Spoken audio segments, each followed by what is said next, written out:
योग भन्न बित्तिकै के बुझ्नु पर्यो भने दुई कुरा मिलन हुनु भन्छौँ हामीले, दुई कुरा जोडिनु भन्छौँ हामीले हो। योग हुनलाई त लोअर र हाइएस्ट मिल्नुपर्छ भन्छौँ।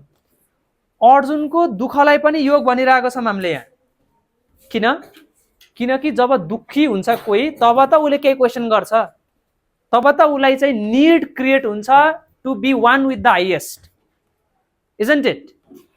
हो कि होइन?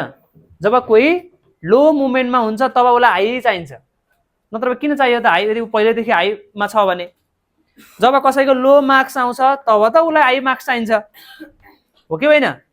र लो मार्क्स भएको व्यक्तिले हाई मार्क्ससँग जोइन हुनलाई योग भन्न मिल्छ कि मिल्दैन? मिल्छ। त्यसरी नै अध्याय 1 मा अर्जुनको दुःखलाई पनि योग भनेर भनेको।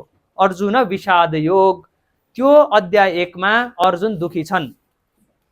अब अध्याय 2 सुरु भयो र अध्याय 2 को नाम हामीले भन्यौं सांख्य योग। सांख्यको लिटरल मिनिङ हुन्छ संख्या, नम्बर। र अर्को भाषामा, गीताको भाषामा चाहिँ सांख्य अर्थात जान्नु, टु नो।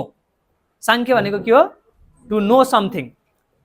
सांख्य भनेको ज्ञान हो है, बुझ्नुभयो? अब ज्ञान योग सुरु हुँदैछ। अध्याय 2 को नाम हो सांख्य योग अर्थात ज्ञान योग भन्दा पनि हुन्छ अहिले। सो अब कृष्णले जुन कुरा टिचिङ्स दिनुहुन्छ, सिकाउनुहुन्छ, त्यो नै ज्ञान योग हो।